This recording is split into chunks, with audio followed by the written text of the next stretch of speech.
ये है ABPL digital network और आप देख रहे हैं ABPL न्यूज। नमस्कार, आपके साथ में युवी चौधरी। आप देख रहे हैं ABPL न्यूज। अपर सत्र न्यायाधीश कुलदीप शर्मा ने घर में घुसकर छात्र की बल्ले से हत्या करने के आरोपी को आजीवन कारावास की सजा सुनाई है। साथ ही 25,000 के अर्थदंड से दंडित किया है। वहीं मृतक के परिवार को विधि संबद्ध मुआवजा प्रदान करने के आदेश दिए हैं। और घटना है 25 जनवरी 2021 की रात्रि 7:30 बजे की।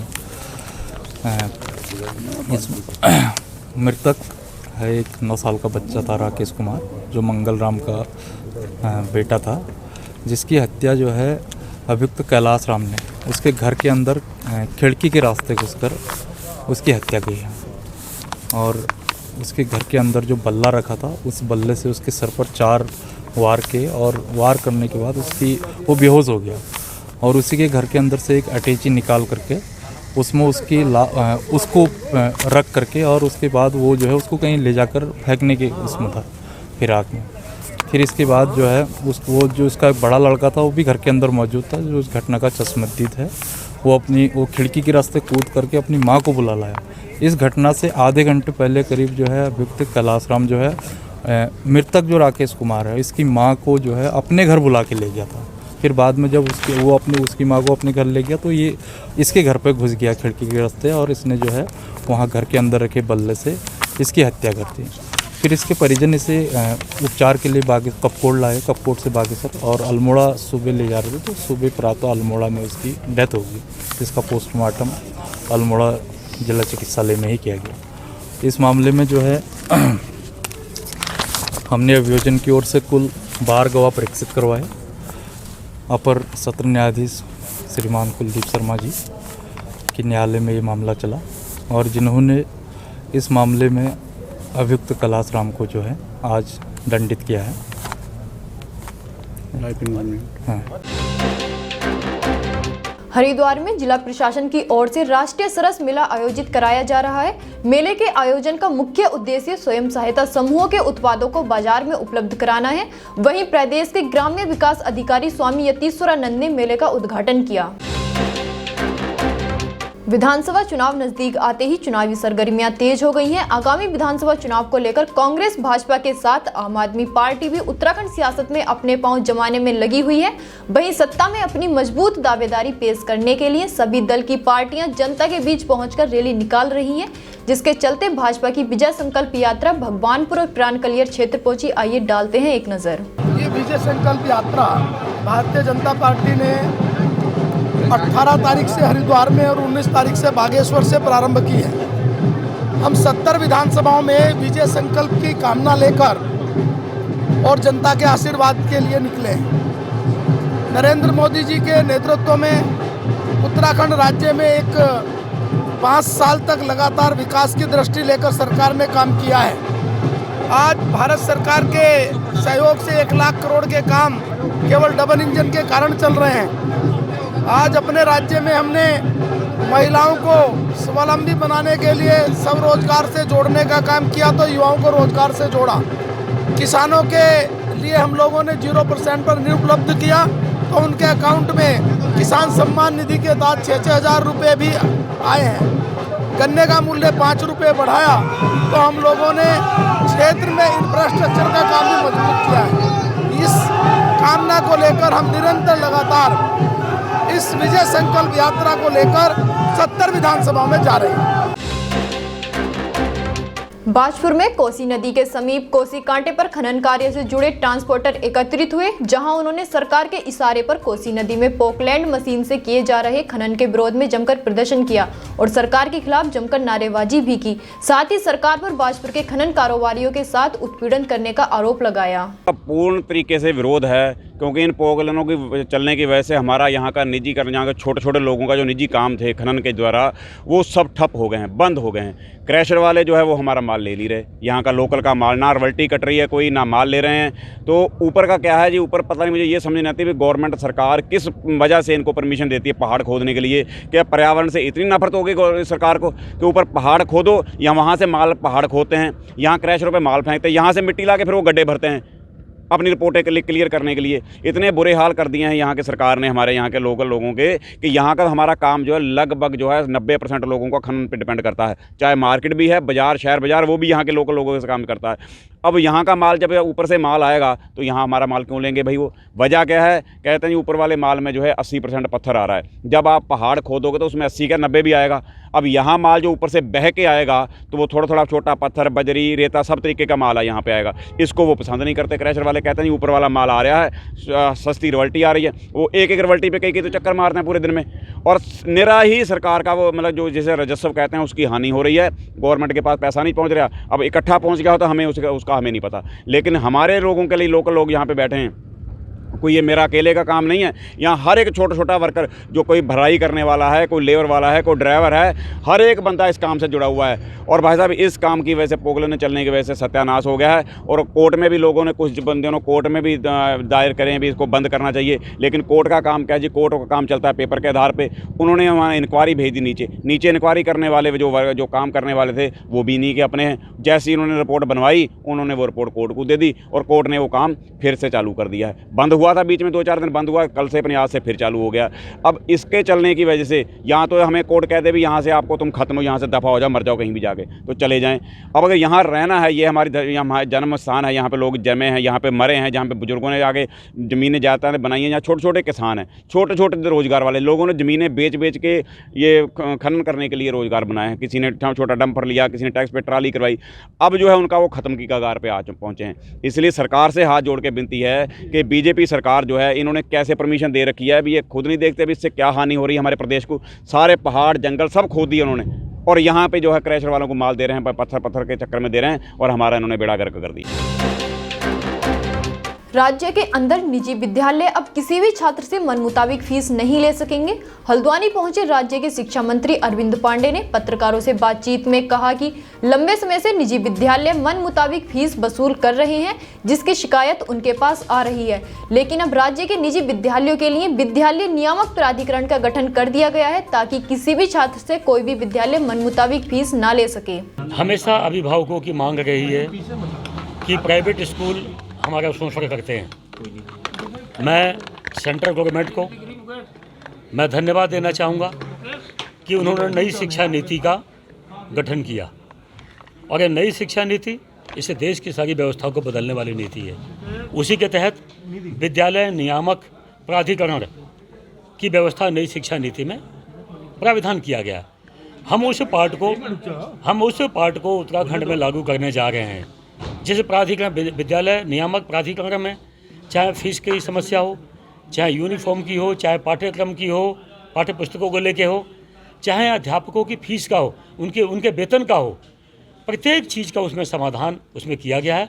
और यह हमारे जो डीजी एजुकेशन है, महानिदेशक, उनके अंडर में इसको संचालित किया जाएगा। विद्यालय नियामक प्राधिकरण, यह फीस एक्ट से कई गुना बड़ा यह प्राविधान है। इसमें फीस से संबंधित जितनी शिकायतें हैं, सब चीज़ का समाधान है। और जो स्कूलों में अध्यापक पढ़ाते हैं, उनके वेतन का भी किसी प्रकार से कोई धांधली नहीं कर पाएगा। तो यह प्राधिकरण ने बहुत बड़ा सोचा समझा, एक बहुत बड़ा, एक बृहद एक कानून बनाया गया है। हम इसको उत्तराखंड में लागू करने जा रहे हैं, और निश्चित ही इससे विद्यालय शिक्षा की व्यवस्थाओं में और आम अभिभावकों की जो शिकायतें हैं, इसके समाधान का एक बहुत बड़ा प्लेटफॉर्म हो जाएगा। रही बात, दूसरी बात, जो आम जनता की मांग रही है कि मातृभाषा में बच्चों को सीख मिलनी चाहिए, विद्यालय में शिक्षा मिलनी चाहिए, मैं आपको बताना चाहता हूं कि नई शिक्षा नीति में भी मातृभाषा को बढ़ावा देने के लिए जो पाठ को लागू किया गया है, हम उत्तराखंड में भी कक्षा 1 से लेकर 5 तक मातृभाषा को बढ़ावा देने के लिए बंगाली भाषा, गुरमुखी भाषा, जौनसारी, कुमायूनी, गढ़वाली, इन भाषाओं में भी कक्षा 1 से लेकर 5 तक हम बच्चों को पढ़ाएंगे, जिसके लिए जहां जैसी आवश्यकता पड़ेगी हम शिक्षकों की तैनाती भी करेंगे। खाद्य प्रसंस्करण उत्तराखंड द्वारा आज 3 दिवसीय अंतर्राष्ट्रीय हनी बी महोत्सव एवं संगोष्ठी का समापन किया गया। समापन दिवस पर मुख्य अतिथि शहरी विकास मंत्री बंशीधर भगत ने महोत्सव में शिरकत की, साथ ही संगोष्ठी को संबोधित भी किया और मधु प्रदर्शनी प्रतियोगियों को पुरस्कार वितरित किए। तो ये 3 दिवसीय सेमिनार यहाँ पर मधुपालन पर हुई है। मधुपालन पर बहुत से लोगों ने इसमें विजुअली व्याख्यान दिए हैं।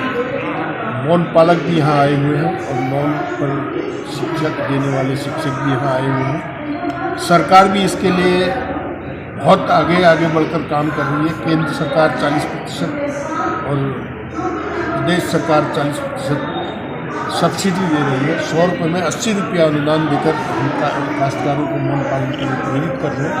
और मौन पालन का काम बहुत हद तक अनेक चीज़ों में लाभदायक है और शहद के साथ साथ अन्य प्रोडक्ट भी हम बनाते हैं। और ये यहाँ पर सब 3 दिन का शिविर हुआ। इससे बड़ा लाभ आने वाले समय में इन मौन उत्पादित और शहद उत्पादकों को होगा। जसपुर में पिछले काफी लंबे समय से ग्रामीण क्षेत्रों में गुलदार दिखाई देने से लोगों में दहशत बनी हुई है और बीते दिनों में कई लोग गुलदार के हमले से घायल भी हुए हैं। लेकिन अब वन्य जीवों ने अपना रुख रिहायशी इलाकों की ओर कर दिया है। आपको बता दें कि बीती रात जसपुर पंजाबी कॉलोनी में एक गुलदार घूमता हुआ दिखाई दिया। गुलदार को पकड़ने के लिए अब कैमरा लगाकर निगरानी की जा रही है और गश्त दलों की गश्त भी बढ़ा दी गई है। पंजाबी कॉलोनी है जसपुर में, जहाँ पर गुलदार देखा गया। रात को 3 बजे देखा, सीसीटीवी कैमरे में कैद हुआ है। उसके हम लोगों द्वारा जो है निगरानी की जा रही है। रात्रि गश्त कर रहे हैं। आज भी गश्त के लिए टीम जाएगी। उसके बाद अगर ज़्यादा ज़रूरत पड़ेगी तो उच्च अधिकारी को लिखा जाएगा कि पिंजरा लगाना है। जैसे लोगों की मांग है कि पिंजरा लगाइए और जो है उसको गुलदार को पकड़िए। अभी 1-2 दिन कैमरा ट्रैप लगा के हम लोग उसको चेक करते हैं। चेक करने के बाद अगर वो आता है तो हम जो अधिकारियों को लिख के देंगे पिंजरा लगाने का, और नहीं तो फिर देख लेंगे जैसा भी होगा। और इस चीज़ मौके पर संभाली जाएगी। भारतीय जनता पार्टी के प्रदेश महामंत्री सुरेश भट्ट ने कालाढूंगी विधानसभा में जनसंपर्क किया, जिसमें लोगों को सरकार की जन कल्याण नीतियों से अवगत कराया और आगामी विधानसभा चुनाव में भाजपा को जीत दिलाने के लिए क्षेत्रवासियों से अपील की। आने वाले समय में विधानसभा के चुनाव होने, इसलिए भारतीय जनता पार्टी के कार्यकर्ता के नाते भारतीय जनता पार्टी का हर एक कार्यकर्ता आम लोगों के बीच में जाकर केंद्र और प्रदेश सरकार की जन कल्याणकारी नीतियाँ, उनकी उपलब्धियाँ लोगों तक पहुँचा रहे हैं। आज उसी क्रम में मैं भी आज यहाँ नया गांव में डसीला जी के घर पर यहाँ के क्षेत्रवासियों से मिलकर केंद्र सरकार और प्रदेश सरकार की उपलब्धियों की जानकारी सबको दी है। और 30 तारीख को देश के यशस्वी प्रधानमंत्री, दुनिया के सबसे लोकप्रिय नेता आदरणीय नरेंद्र मोदी जी हल्द्वानी के अंदर आ रहे हैं। उनको सुनने के लिए अधिक से अधिक संख्या में क्षेत्र की जनता, माताएं, बहनें आए। इसका भी अनुरोध आज सब यहाँ क्षेत्रवासियों से मैंने किया है। खटीमा में उत्तराखंड सीएम पुष्कर सिंह धामी के विकास कार्यों से प्रभावित होकर सैकड़ों परिवारों के लोगों ने भाजपा पार्टी की सदस्यता ग्रहण की। आपको बता दें कि 2022 का चुनाव नजदीक आते ही लोगों का अन्य पार्टियों को छोड़कर भाजपा में शामिल होने का सिलसिला लगातार जारी है। इसी क्रम में आज खटीमा में भी सीएम पुष्कर सिंह धामी की पत्नी गीता धामी के नेतृत्व में सैकड़ों लोग कांग्रेस छोड़ भाजपा में शामिल हुए। माननीय मुख्यमंत्री जी के जो है विकास कार्यों से प्रभावित होकर के विधानसभा खटीमा में थारू समाज के, जनजाति समाज के लोगों ने, सैकड़ों लोगों ने भारतीय जनता पार्टी की जो है सदस्यता ग्रहण की है। और जिस प्रकार से माननीय मुख्यमंत्री जी हर समाज को साथ में लेकर के चलते हैं, हर समाज के लिए वे कार्य कर रहे हैं और हर क्षेत्र में कार्य कर रहे हैं, चाहे शिक्षा का क्षेत्र हो, चाहे सड़कों के क्षेत्र में हो, चाहे आपके स्वास्थ्य के क्षेत्र में हो। और आज जो है माननीय मुख्यमंत्री जी ने जो जनजाति थारू समाज के लिए एकलव्य विद्यालय खटीमा में खुलवाने का कार्य किया है, जिसमें कई सैकड़ों बच्चे जो है शिक्षा लेंगे और उससे काफ़ी जो है खुशी और काफ़ी जोश लोगों में है। और बहुत ही लोगों का यही कहना है कि इस बार 60 पार जो है माननीय मुख्यमंत्री जी के नेतृत्व में हमारी भारतीय जनता पार्टी उत्तराखंड में विधानसभा 60 पार जो है विजय लेगी। और इसमें सभी पूर्वांचल समाज भी, हमारा थारू जनजाति समाज से भी लोगों ने जो है सदस्यता ली है। हम सभी का जो है इस पार्टी में स्वागत करते हैं, अभिनंदन करते हैं और सभी के मार्गदर्शन में, सहयोग से यह पार्टी और अच्छी जो है भारी बहुमत से माननीय मुख्यमंत्री जी को, धामी जी को यहाँ से विजय दिलवाएगी। खटीमा में क्रिकेट स्पोर्ट्स एकेडमी का शुभारंभ किया गया। वहीं इस पर क्रिकेट स्पोर्ट्स एकेडमी की संस्थापक सुरेंद्र कौर ने बताया कि खटीमा में पहली नौजगे स्पोर्ट्स एकेडमी शुरू हुई है, जिसमें नौजगे पब्लिक स्कूल एवं बाहरी अन्य संस्थानों से आने वाले बच्चों के लिए जगह उपलब्ध कराई जाएगी। ड्रीम प्रोजेक्ट था, जिसमें महिम वर्मा जी के कहने से कि मैडम आप शुरू करें, हम आपके साथ हैं। इस चीज़ को लेकर हम बहुत ही उत्साहित भी हैं और आज इसका इनॉग्रेशन करके मुझे लगता है कि यहाँ के लोकल बच्चों को बहुत बड़ा प्लेटफॉर्म मिलेगा और भविष्य में ज़रूर हमारे यहाँ से नोज़गे क्रिकेट एकेडमी से बच्चे इंडिया खेलेंगे, ये मेरा विश्वास है कि स्कूल के बच्चों के साथ साथ इस नियर बाई एरिया के बच्चों को भी मौका मिले और उसके लिए भी इवनिंग में भी हम इसमें बच्चों को बुलाकर प्रैक्टिस के लिए व्यवस्था देंगे। कि नोकजे परिवार को बधाई दूंगा और यहाँ ज़रूरत थी, क्योंकि जब से बीसीसीआई से मान्यता मिली थी तो यहाँ के बच्चों को बहुत दूर जाना पड़ता था, रुद्रपुर या काशीपुर जाना पड़ता था और दिक्कत होती थी। यहाँ प्रतिभाएं बहुत थीं, तो ये जो शुरुआत हुई है बड़ी अच्छी शुरुआत हुई है और यहीं पे बच्चों को मौका मिलेगा। मैं सबको शुभकामनाएं देता हूँ कि अपने इस स्कूल का और इस क्षेत्र का नाम रोशन करेंगे, साथ में ज़िले का नाम रोशन करेंगे और यहाँ प्रतिभाओं की कमी नहीं है। तो एक जगह एक प्रोवाइड हुई है और अच्छा मौका मिला है बच्चों को और ज़्यादा से ज़्यादा लोगों को इसका लाभ भी लेना चाहिए। उत्तराखंड में 2022 विधानसभा चुनावों को देखते हुए लगातार दावेदार अपनी अपनी विधानसभाओं में जनसंपर्क कर रहे हैं। ऐसे में किच्छा विधानसभा में भी पूर्व स्वास्थ्य मंत्री तिलकराज बेहड़ जनता को लुभाने के लिए लोगों के घर घर जाकर कांग्रेस के पक्ष में मतदान करने की अपील कर रहे हैं। देखिए, लगातार लोगों का प्यार और आशीर्वाद मिल रहा है। मैं लगातार तीसरा महीना होने जा रहा है, लगातार गांव-गांव घूम रहा हूँ, लोगों से मिल रहा हूँ, डोर टू डोर मेरा जनसंपर्क है और ये चलता रहेगा। और मुझे उम्मीद है कि पार्टी मेरे पे विश्वास प्रकट करेगी, पार्टी मुझे टिकट देगी और चुनाव भी लड़ूंगा और जीतूंगा। रुझान बहुत है, बहुत बढ़िया रुझान है, लोगों का आशीर्वाद और सहयोग मिल रहा है। गाँव-गाँव में लोग उमड़ रहे हैं, लोगों के अंदर खुशी का माहौल है। मेरे आने से काफी लोग सहयोग प्रदान कर रहे हैं। कांग्रेस पार्टी तिलकराज जिंदाबाद, जिंदाबाद। कांग्रेस पार्टी तिलकराज जिंदाबाद। बाजपुर में पूर्व कैबिनेट मंत्री यशपाल आर्या पर हुए हमले और पूर्व में यशपाल आर्या के खेल मंत्री पर दिए गए बयानों को लेकर खेल मंत्री अरविंद पांडे ने यशपाल आर्या पर पलटवार किया है। उनका कहना है कि यशपाल आर्या के बयानों से उन्हें ठेस पहुंची है, लिहाजा यही कहेंगे कि गिद्ध चाहे कितनी भी ऊंची उड़ान भर ले पर उसकी नज़र हमेशा सड़े गले मांस पर ही रहती है। कि गिद्ध कितनी भी ऊंचाई पे चला जाए उसकी नज़र हमेशा सड़े गले मीट पे होती है। उनकी उनकी भाषा सुन के मुझे बहुत अफसोस है, बहुत अफसोस है। राजनीति में कभी भी इतना घटियापने पे आदमी को नहीं आना चाहिए। हमारे बड़े भाई हैं, वो इतने बहुत बड़े दायित्व उन्होंने संभाल रखा है। ये उनके पाले हुए पाप हैं, मैं उन पर आरोप नहीं लगा रहा हूँ। जितने लोग इस घटना में थे, पहली बात तो मैं इस घटना की चाहे किन्हीं भी किया हो, मैं इस घटना की ईमानदारी से सच्चे मन के साथ मैं इसकी निंदा करता हूँ। उत्तराखंड में विधानसभा चुनाव की तैयारियां शुरू हो गई हैं। इसी के चलते मंगलवार को एसडीएम रेखा कोहली ने कर्मचारियों और पुलिस पदाधिकारियों के साथ बैठक की। इस दौरान उन्होंने सभी कर्मचारियों को चुनाव आयोग के दिशा निर्देशों का पालन करने के आदेश दिए। हमारी विधानसभा में हमारे द्वारा 6 जोन बनाए गए हैं और 15 सेक्टर्स बनाए गए हैं। इन लोगों की ट्रेनिंग सेशन आज यहाँ पे हम लोगों ने रखा था। हमारे जो सेक्टर पुलिस ऑफिसर्स हैं और सेक्टर मजिस्ट्रेट हैं, जोनल मजिस्ट्रेट हैं, इन लोगों को यहाँ पर बुलाया गया था। इनकी ट्रेनिंग्स हुई है और इनको अपने जाके अपने सारे पोलिंग बूथ चेक करने हैं, क्या हमारे क्रिटिकल है, क्या वल्नरेबल है, ये इनको वहाँ पर जाकर देखना है। और हमारे जो पोलिंग बूथ हैं उसमें हमारी क्या क्या फैसिलिटीज़ हैं, उनको सारे पोलिंग बूथ चेक करने हैं। आज हमारे सभी यहाँ पे कर्मचारी उपस्थित हैं और अब जाके अपनी ये लोग वहाँ रिपोर्टिंग करेंगे। ये है ABPL डिजिटल नेटवर्क और आप देख रहे हैं ABPL न्यूज।